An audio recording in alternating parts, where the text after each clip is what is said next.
Assalamualaikum. வலைக்கும் அஸ்ஸலாம். அல்ஃபாத்திஹா ஓதி ஸ்டார்ட் பண்றேன். அவுது பில்லாஹி மினஷ் ஷைத்தானிர் ரஜீம். பிஸ்மில்லாஹிர் ரஹ்மானிர் ரஹீம். அல்ஃபாத்திஹா.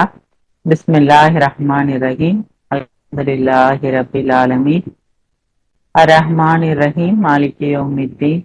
இய்யாக நஅபுது வ இய்யாக நஸ்தஈன். இஹ்தினஸ் ஸிராத்தல் முஸ்தகீம். ஸிராத்தல் லதீன அன்அம்த அலைஹிம் கைரில் மக்தூபி அலைஹிம் வலத்தாலீன். அல்ஹம்துலில்லாஹ். அல்லாஹ்வுடைய அருளால இன்னைக்கு இந்த வகுப்புல கலந்துக்கிறதுக்கான வாய்ப்பை அல்லாஹ் நம்ம அனைவருக்கும் தந்ததுக்கு நம்ம அல்லாஹ்வுக்கு நன்றி சொல்லுவோம். அல்ஹம்துலில்லாஹ். இந்த வகுப்புடைய இந்த கடவுளுடைய வார்த்தைகளை கேட்கறது நம்ம மனசுக்கும் நம்ம டெய்லி லைஃப்லயும் எவ்வளவு முக்கியமான ஒண்ணா இருக்கு அப்படிங்கிறத நம்ம மிஸ் பண்ணும் போதுதான் நம்மளுக்கு தெரியுது. வீட்டுல கெஸ்ட் இருக்காங்கன்னு என்னால 1 வீக் வர முடியல. நம்ம என்னதான் தனிப்பட்ட முறையில ஓதிட்டு நம்ம சமைக்கும் போது திக்ர் பண்ணிட்டு கடவுளை நினைவு கூர்ந்துட்டு இருந்தாலும் மக்களோட சேர்ந்து அல்லாஹ் இந்த வகுப்பை நம்மளுக்கு கொடுத்து நம்ம எல்லாருமா சேர்ந்து அந்த திக்ர் ஓத கேட்டு குரான் ஓத கேட்டு கடவுளுடைய வார்த்தைகளை கேட்கும் போது நம்ம மனசுக்குள்ள வர அந்த நம்பிக்கை, தைரியம், சந்தோஷம், அந்த கடவுளுடைய வார்த்தைகள் நம்மளுக்கு எவ்வளவு விஷயங்களை கொடுக்குது. அல்ஹம்துலில்லாஹ், மாஷா அல்லாஹ். அதுக்கு ஈடு இணையே கிடையாது. அதுக்கு நம்ம அந்த வார்த்தைகளை அந்த வேதத்தை கொடுத்த அல்லாவுக்கு நம்ம நன்றி சொல்லிக்கிறோம். அல்ஹம்துலில்லாஹ். ஒவ்வொரு நாளுமே நம்ம வாழ்க்கையில ஏராளமான விஷயங்களை அல்லாஹ் நம்மளுக்கு வழங்கிக்கிட்டே இருக்காங்க. சிந்தனையின் மூலமா, கற்றுக் கொடுத்தலின் மூலமா, கேள்வியின் மூலமா, அடுத்தவங்க மூலியமா, இப்படி நிறைய விஷயங்களை அல்லாஹ் நம்மளுக்கு கற்றுக் கொடுக்குறாங்க. அல்ஹம்துலில்லாஹ். ஒவ்வொன்றுக்குமே நம்ம அல்லாவுக்கு நன்றி சொல்லுவோம். இன்றைய வேலைகளை நம்ம சிறப்பா செய்ய வச்சதுக்கும் அல்லாவுக்கு நன்றி சொல்லுவோம். அல்ஹம்துலில்லாஹ். ஒவ்வொரு வெள்ளிக்கிழமைகளையும் கற்போம் கற்பிப்போங்கிற தலைப்புல நம்ம பார்த்துட்டு வரோம். 3 பேர் பேசுறாங்க. இன்னைக்கு பேச போற 3 பேரு சாதிக் பிரதர், ராமத்தக்கா, நஃபீசா. ஃபர்ஸ்ட் யார் பேசுறீங்க? வலைக்கும் அஸ்ஸலாம்க்கா.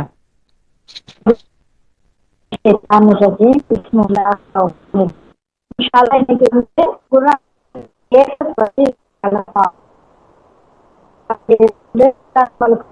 எல்லா விஷயத்தை பத்தி நமக்கு பார்த்துட்டு இருக்காங்க.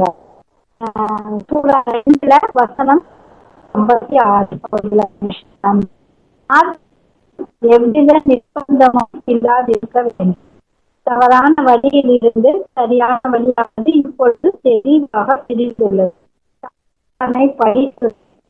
மேலும் கடவுள் மீது நம்பிக்கை கொள்கின்ற எவரும்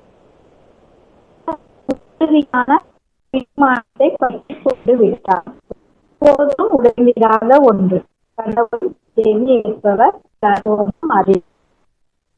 கொண்டு நம்மளுக்கு இப்ப மார்க்கத்துல சுதந்திரமா நம்ம முடிவு எடுக்கணும்.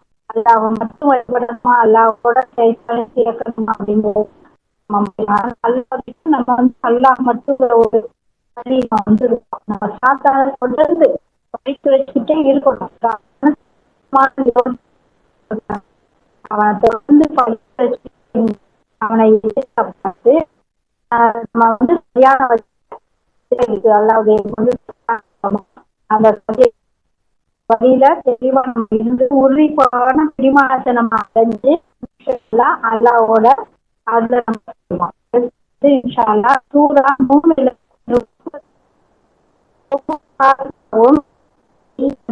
காரியங்கள் அனைத்தும் காண்கின்ற அந்நாள் வரை 123 அல்லாஹ் சொல்றாங்க. பின்னர் நான் உமக்கு முகமது ஏகத்துவாரியான ஆபிரகாமின் மார்க்கத்தை பின்பற்றுமாறு உள்ளுணர்வு ஊட்டினோம்.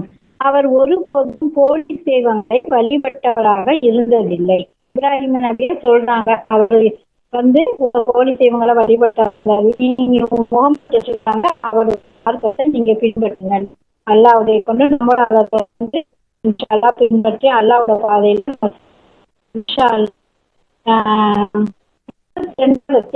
31வது வசனம். நீங்கள் உங்களுடைய அர்ப்பணிப்பை கடவுளுக்கு மட்டுமே பரிபூரணமாக பேணி வர வேண்டும். கடவுளுடன் போலி தெய்வங்களை அமைத்துக் கொள்கின்ற எவரும் விண்ணிலிருந்து விழுந்து பின்னர் வல்லூர்களால் பிடிக்கப்பட்ட அல்லது ஆழமானதொரு கணவாய்க்குள் காற்றில் அடித்து செல்ல ஒருவருக்கு ஒப்பாவார். அவ்வளவு பெரிய விஷயமா இருந்தால நமக்கு அந்த போலீஸ் இவங்க அமைக்கிறதுக்கு நீங்களும் பெரிய ஒரு விஷயம் சொல்றாங்க. இன்னைக்கு விழுந்து கல்லூரால பிடிச்சப்பட்டு கணவாய்க்குல ஆழமான கணவாய்க்குல செல்லப்பட்ட ஒருவருக்கு ஒப்பாவார். இதை நம்ம நினைச்சு பார்க்கணும். இன்ஷா அல்லாஹ் நம்ம அல்லாஹ் மட்டுமே நம்ம மார்க்கத்தை பரிபூரணமா தேடி வரணும். இன்ஷா அல்லாஹ் அல்லாஹ் மட்டும் நம்ம வழிபடுவோம். வசனம் 17. கடவுளுக்கு பதிலாக நீங்கள் வழிபடுபவை சக்தியற்ற சிலைகளே. நீங்கள் ஒரு பொய்யை கண்டுபிடித்துக் கொண்டீர்கள். கடவுளுடன் நீங்கள் வழிபடும் போலி தெய்வங்கள் உங்களுக்காக எந்த வாழ்வாதாரங்களையும் கொண்டிருக்கவில்லை. எனவே வாழ்வாதாரங்களை நீங்கள் கடவுளிடம் மட்டுமே தேட வேண்டும். நீங்கள் அவரை மட்டுமே வழிபட வேண்டும். மேலும் அவருக்கு நன்றியுடையவர்களாக இருங்கள். அவரிடமே உங்களுடைய இறுதி திரும்புதல் உள்ளது. 56 சொல்றாங்க, நம்பிக்கை கொண்ட என் ஊழியர்கள் என்னுடைய பூமி விசாலமானது, எனவே என்னையே வழிபடுங்கள். அல்லாஹ் இந்த பூமி விசாலமானது நல்லா சொல்றாங்க. நம்ம என்னைய அதை தொழுது விட மாட்டேன்றாங்க, எனக்கு அடக்குமுறை பண்ணாங்க, எனக்கு வேற வழி இல்லை, நான் இங்க எந்த காரணம் கிட்ட சொல்ல முடியாது. அந்த மாதிரி உள்ள ஒரு இடத்துல நம்ம இருக்காம நம்ம அல்லாஹ் மட்டும் சுதந்திரமா வழிபடு இந்த பூமி விசாலமானதா இருக்குன்னு நல்லா சொல்றாங்க. நம்ம அல்லாஹ் வழிபட பூமியில உள்ள வேற இடத்துக்கு அல்லாஹ் மட்டும் நம்ம வழிபடுறதுக்கு அல்லாஹ்வுடைய சொல்லி முடிச்சுக்கிறேன். உங்களில் நம்ம 24வது அத்தியாயத்து 55வது உங்கள் நன்னறியானதுக்கு வாழ்வு நடத்துவதற்கு அவர்களுக்கு முன்னிருந்தவர்களுக்கு அவர் செய்தவாறே அவர்களையும் பூமியாளர்களாக அவர் ஆக்குவார் என்று கடவுள் வாக்களிக்கின்றார். மேலும் அவர்களுக்காக அவர் தேர்ந்தெடுத்துக் கொண்ட மார்க்கத்தை அவர்களுக்காக அவர் நிலைப்படுத்துவார். மேலும் பயம் இருந்த இடத்தில் கல்வியையும் பாதுகாப்பையும் அவர் மாற்றி அமைப்பார். இவை அனைத்தும் அவர்கள் என்னை மட்டும் வழிபட்டதற்காகவே ஆகும். அவர்கள் என்னுடன் போலி தெய்வங்கள் எதையும் ஒருபோதும் அமைத்துக் கொள்ளவில்லை. இதற்கும் நம்ப மறுப்பவர்கள் உண்மையில் தீயவர்களே ஆவார். அல்லாஹ் மட்டும் நம்ம வழிபடும் போது வழிபட்டு ஆதாரங்களை அல்லாட்ட தேடி நண்பர்களா இருப்போம். அல்லாஹ் மட்டும் நம்ம வழிபடும் போது அமைதி நமக்கு தராது, பாதுகாப்பு தராது, பாதுகாப்பு தராது. நம்ம அல்லாஹ் வெகுமதியை நம்ம அல்லாஹ் மட்டும் நம்ம வழிபடுத்து அல்லாஹ் நம்மளுக்கு எப்போதும் உறுதுணையா இருப்பாரு. அல்லாவுடைய வெகுமதியை பெறுவோம். அல்ஹம்துலில்லாஹ், மாஷா அல்லாஹ். அல்லாஹ் வாய்ப்படுத்துறதுக்கு எனக்கு நன்றி. அல்லாஹ் அல்ஹம்துலில்லாஹ், மாஷா அல்லாஹ். எனக்கு தெரியல, நான் சொல்லிருக்கேன் என்னுடைய விஷயம். முதல்லதாக்கா கொஞ்சம் கேட்கல, ரொம்ப நல்லா கேட்டுச்சு.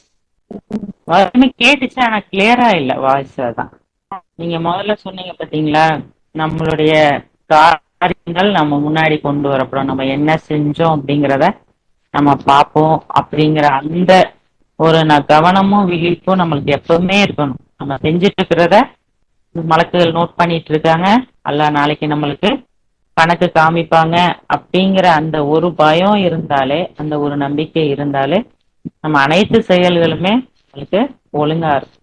அல்லாஹ் போலி தெய்வ வழிபாடுனா என்னங்கிறத அல்லாஹ் நம்மளுக்கு சொல்லி கொடுத்துட்டாங்க. வாழ்வாதாரங்களா அல்லாஹ் தான் கொடுக்குறாங்க, நம்மளுக்கு தேவையானது அனைத்தையும் அல்லாஹ் தான் தந்துட்டு இருக்காங்க. எங்க வேணாலும் நீங்க போங்க, இந்த பூமியில எங்க போனாலும் பரவி சென்று, ஆனா அல்லாஹ்வை மட்டும் வணங்குங்க, அவர் கூட எந்த போலி தெய்வத்தையும் வணங்காதீங்க அப்படிங்கறத ரொம்ப கிளியரா அல்லாஹ் நம்மளுக்கு வேதத்துல சொல்லி கொடுக்குறாங்க. அது எது போலி தெய்வ வழிபாடுங்கிறதையும் சொல்லி கொடுத்துட்டாங்க.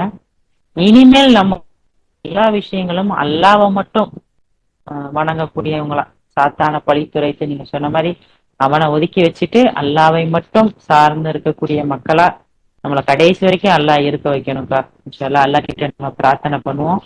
ரொம்ப சிறப்பான ஒரு நினைவூட்டல்க்கா. அல்ஹம்துலில்லாஹ். அடுத்து யார் பேசுறீங்க? ஹலோ ஆண்டி, நான் பேசுறேன், நஃபீஸா. பேசுமா? அல்ஹம்துலில்லாஹ், பேசுங்கம்மா. அஸ்ஸலாமு அலைக்கும். அஸ்ஸலாமு அலைக்கும் ஆண்டி. ரஹீம். இன்னைக்கு நான் பேச போற சூறா வந்து அர் ரஹ்மான். அதாவது 55வது சூறா. மொத்தமா அதுல 78 வசனங்கள் இருக்கு.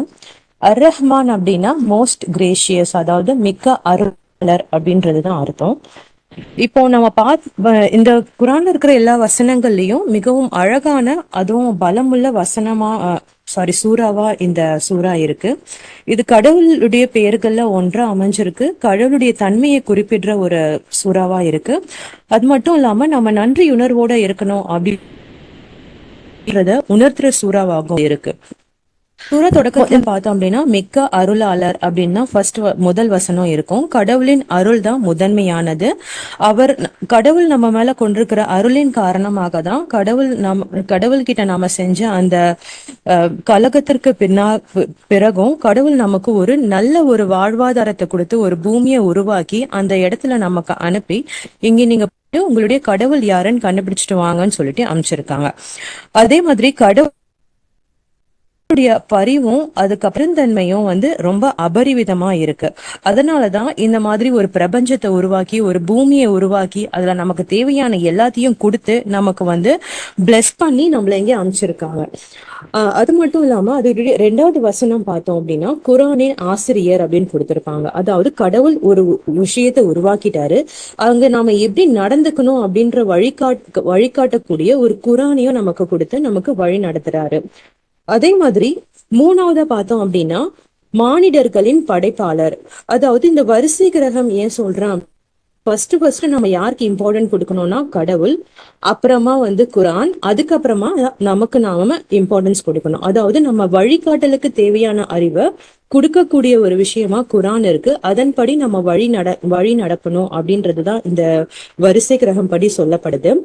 4வதா பார்த்தோம் அப்படின்னா பகுத்தறிவது எப்படி என அவர்களுக்கு அவர் கற்றுக் கொடுத்தார். இப்போ எல்லாமே கொடுத்துட்டாரு. எதுக்கு நமக்கு கொடுத்திருக்காரு அப்படின்னு பார்த்தோம்னா நம்ம பகுத்தறியணும். என்ன பகுத்தறியணும்? நமக்கு உண்மையான கடவுள் யாரு, நாம எதுக்காக இங்க பகுத்தறியணும். அதாவது நன்மை மற்றும் தீமையை பிரித்தறிஞ்சு கடவுள் தான் நமக்கு கடவுள் அப்படின்றத நம்ம புரிஞ்சுக்கணும். அப்படின்றதுக்காக கடவுள் நமக்கு கொடுத்திருக்கிற ஒரு தனித்துவமான அறிவு தான் இந்த பகுத்தறிவு.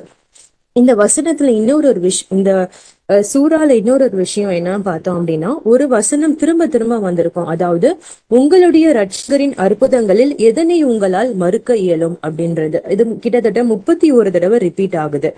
சரி, ஏன் இந்த வசனம் கடவுள் இத்தனை தடவை வந்து திரும்ப திரும்ப சொல்றாரு பார்த்தோம்னா, இந்த வசனம் அல்லாஹ் நம் மீது அருளியுள்ள ஆசீர்வாதங்களை பற்றி நாம் ஆழ்ந்து சிந்தித்து நன்றியுணர்வுடன் படுறோமா இல்லையா அப்படின்னு நம்மள நாமளே பகுத்தறிவுறதுக்கு உதவுது.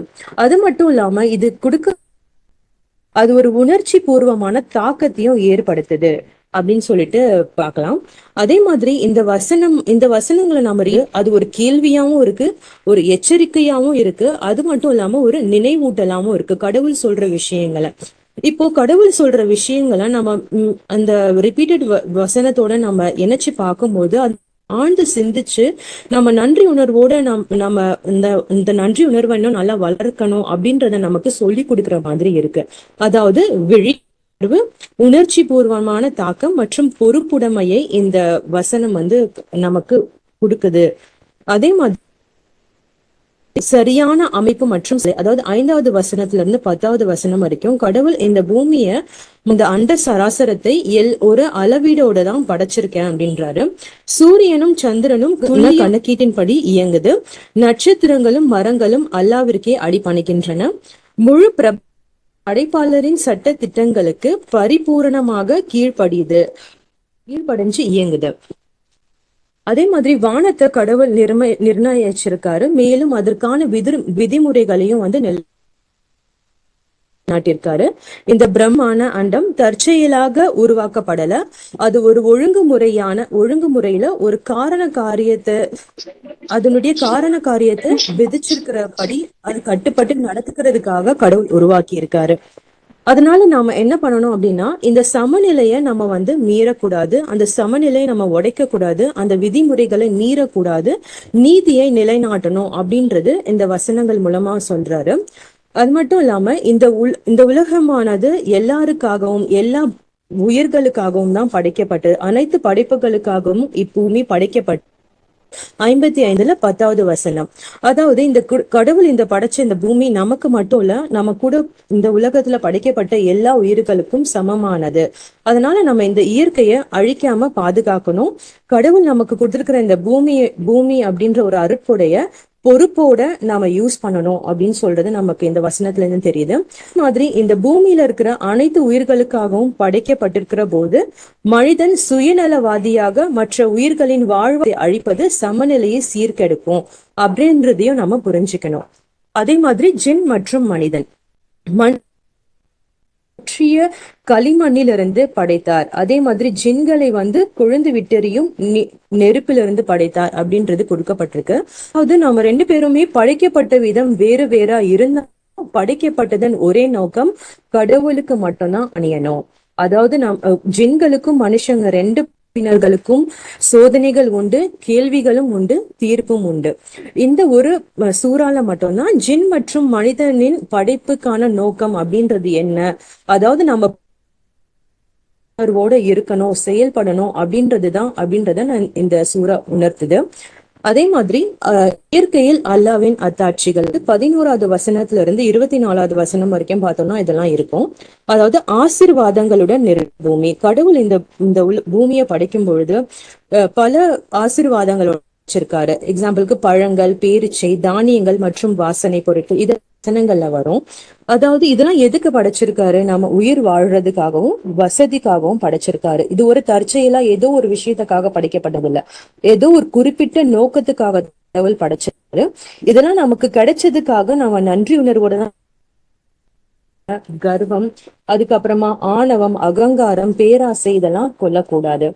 அதாவது சிசேரோ அப்படின்ற ஒரு தத்துவ ஞானி என்ன சொல்றாரு அப்படின்னா, நன்றியுணர்வு மிகச்சிறந்த நற்பண்பு மட்டும் இல்லாம இது மற்ற நற்பண்புகளுக்கான தாயா இருக்கு அப்படின்னு சொல்லிட்டு விவரிச்சாரு.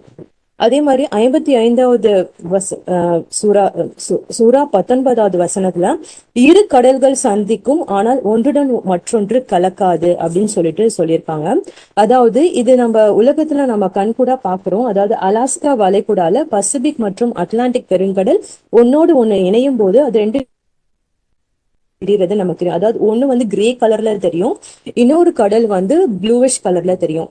நமக்கு இது டிஃபரன்சியேஷன் எதனால ஏற்படுது அப்படின்னு பார்த்தோம்னா, தண்ணியுடைய வெப்பநிலையும் அதனுடைய அடர்த்தி, அதுல இருக்கிற உப்பு தன்மையால வேறுபாடுகள் இருக்குன்றது நம்ம இன்னைக்கு ரிசர்ச் பயன்படுத்திருக்காங்க. பட் ஆனா இது பல வருஷங்களுக்கு முன்னாடி கடவுளுடைய வார்த்தையா வசனங்கள்ல குறிப்பிடப்பட்டிருக்கு.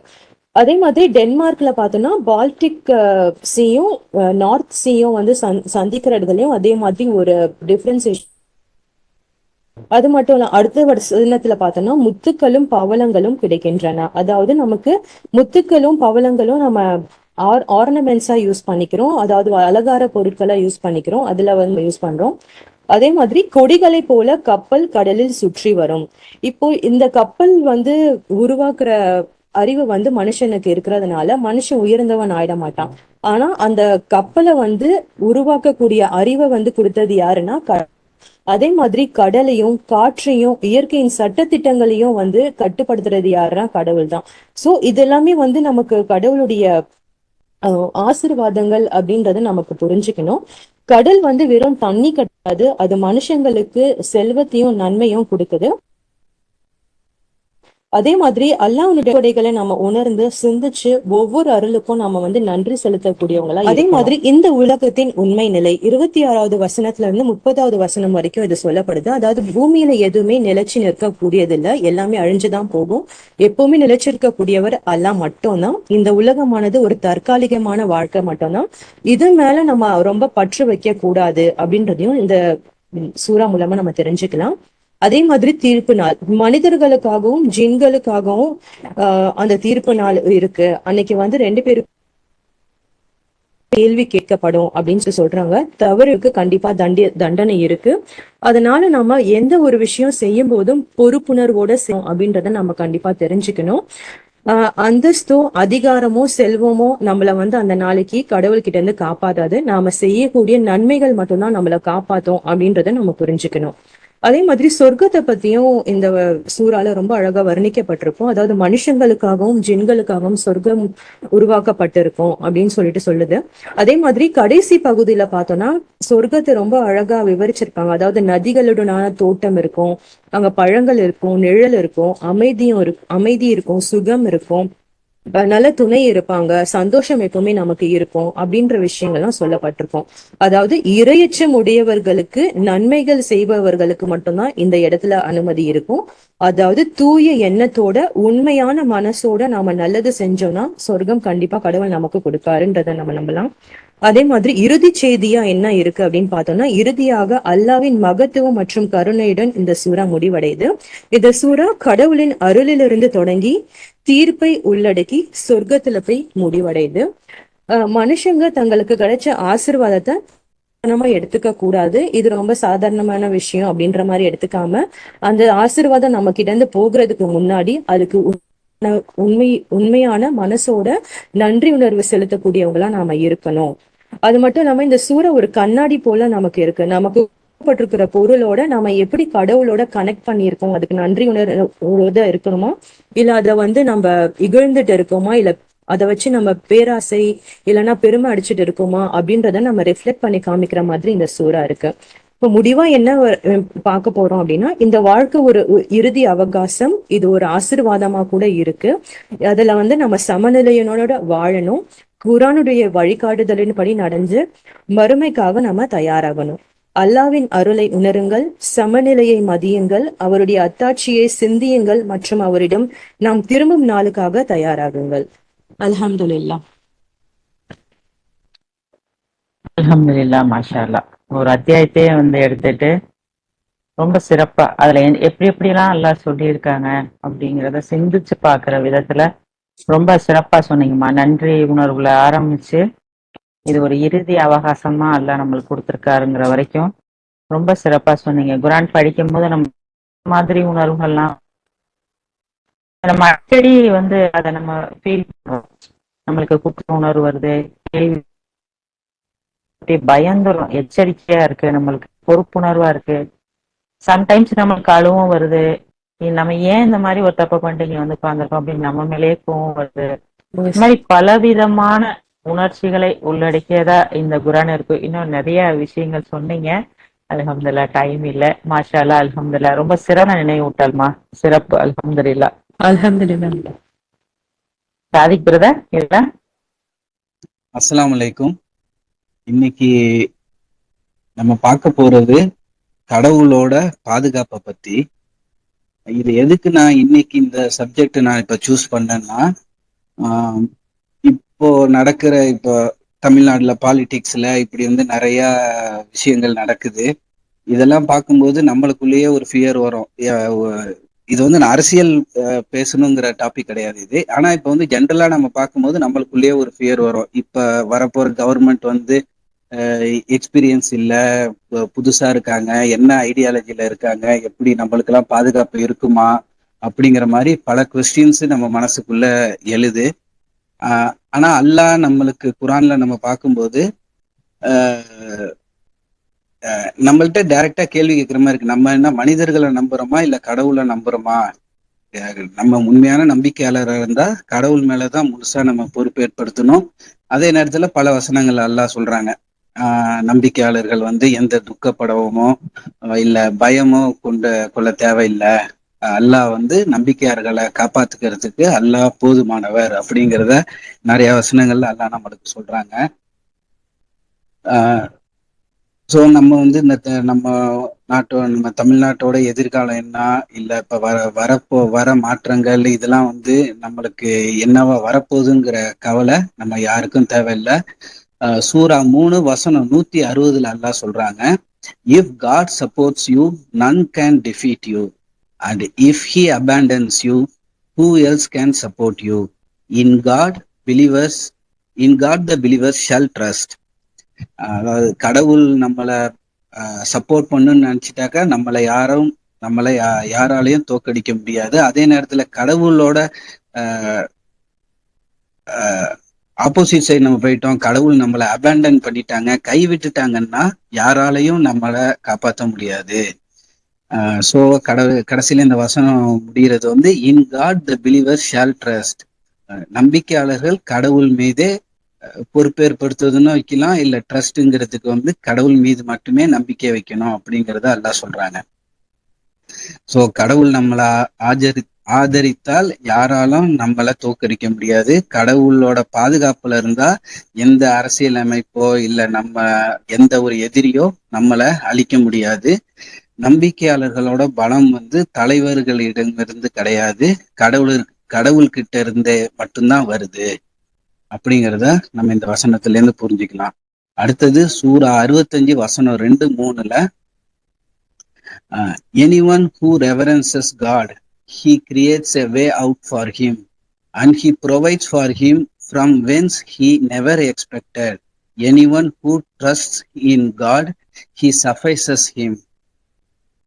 யாரு கடவுளை முழுசா நினைவு கூர்ந்து முழுசா நம்பிக்கை கொண்டு இருக்காங்களோ அவங்களுக்கு கடவுள் வந்து வழி ஏற்படுத்துறாங்க. நம்மளுக்கு வந்து வழியே இல்லைங்கிற மாதிரியே ஈவன் இதை விட பெரிய கொடுங்கோல, இப்ப நம்ம ஃபியருக்காக சொல்றேன், இப்ப இதுக்கு முன்னாடி வந்து ஈவன் ஒரு ஹிட்லர் ஆட்சி பண்ற இடத்துல நம்ம இருந்தா கூட கடவுள் சொல்றாங்க he creates a way out for him, கடவுள் நம்மளுக்கு வழி ஏற்படுத்துறாங்க அப்படிங்கறத அல்லாஹ் கேரண்டி கொடுக்குறாங்க.